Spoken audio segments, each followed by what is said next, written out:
بسم الله الرحمن الرحيم. اللهم إني أستخيرك بعلمك، فصل على محمد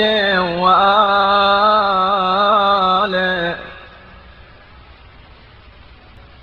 واقض لي بالخيرة وألهمنا معرفة الاختيار،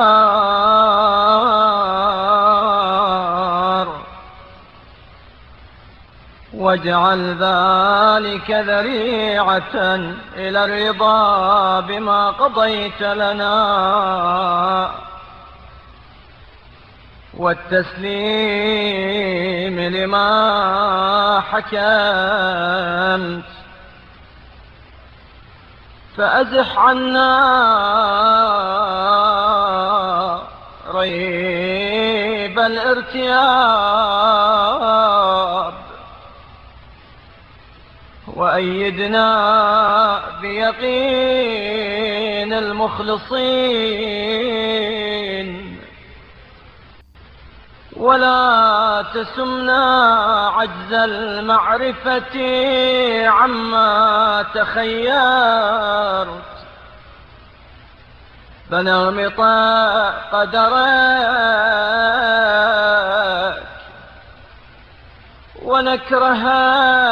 موضع رضاك،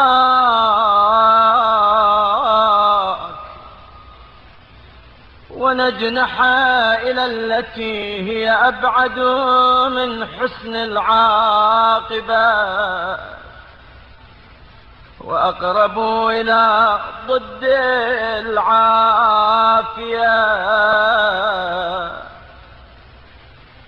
حبب إلينا ما نكره من قضائك،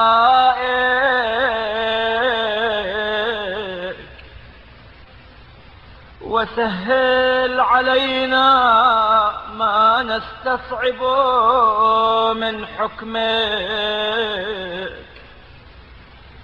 وألهمنا الانقياد لما أوردت علينا من مشيتك،